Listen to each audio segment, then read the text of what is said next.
আসসালামু আলাইকুম রাহমাতুল্লাহ।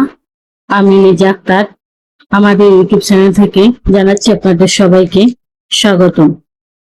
পরম করুণাময় আল্লাহ তাআলার অশেষ রহমতে আমরা পৃথিবীর বুকে বেঁচে আছি।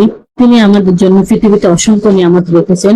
পবিত্র কোরআনে আল্লাহ তাআলা ইরশাদ করেছেন, তিনি আকাশ থেকে বৃষ্টি বর্ষণ করেন, অতঃপর আমি তা দিয়ে সব ধরনের উদ্ভিদ উৎপন্ন করি। সূরা আনাম ৯৯ নম্বর আয়াত। আজকে আমরা এমন একটি ভেষজ উদ্ভিদ নিয়ে আলোচনা করব যা আক্ষরিক অর্থে প্রকৃতির এক দান। এটি হলো বিদারী কন্দ বা ইন্ডিয়ান পুজো। বিদারী কন্দ আয়ুর্বেদ শাস্ত্রে বিদারী কন্দ একটি অত্যন্ত গুরুত্বপূর্ণ এবং শক্তিশালী ভেষজ। এটি মূলত একটি লতানো উদ্ভিদ যার মূল বা কন্দ অংশটি ওষুধ হিসেবে ব্যবহৃত হয়। প্রাচীনকাল থেকে শারীরিক শক্তি বৃদ্ধি, ক্লান্তি দূর করা এবং জীবন শক্তি বজায় রাখতে এটি ব্যবহৃত হয়ে আসছে।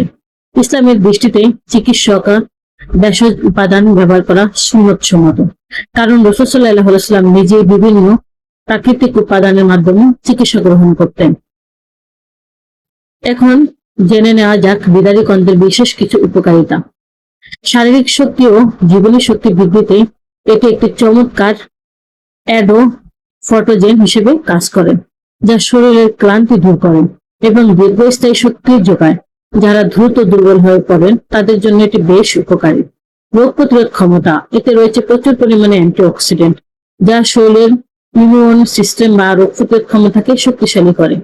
হরমোন ও ভারসাম্য রক্ষার ক্ষেত্রে বিদারী কন্দ হরমোনের স্বাভাবিক ভারসাম্য বজায় রাখতে সাহায্য করে। বিশেষ করে নারীদের প্রজনন স্বাস্থ্যের ক্ষেত্রে এটি আয়ুর্বেদ ব্যাপকভাবে ব্যবহৃত হয়। এছাড়াও মানসিক প্রশান্তির জন্য এটি স্নায়ুতন্ত্রকে শান্ত রাখতে সাহায্য করে, যা দুশ্চিন্তা কমাতে সহায়ক।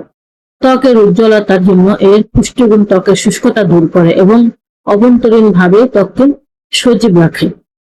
ব্যবহারের সতর্কতা, ইসলাম সব বিষয়ে পরিমিতিবোধ শেখায়। আল্লাহ তাআলা বলেন, তোমরা খাও ও পান করো, কিন্তু অপচয় করো না।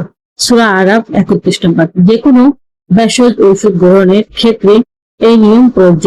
এটি একটি শক্তিশালী ভেষজ, তাই অতিরিক্ত সেবন করা উচিত নয়। গর্ভাবস্থায় বা দীর্ঘমেয়াদী কোনো রোগের ওষুধ সেবনরত ব্যক্তিদের ক্ষেত্রে চিকিৎসকের পরামর্শ ছাড়া এটি গ্রহণ করা মোটেই উচিত নয়।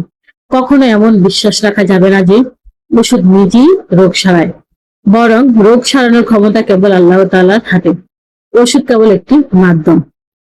পরিশেষে বলতে চাই, বিদারী কন্দ আল্লাহ তাআলার দেওয়া এক অনন্য নিয়ামত।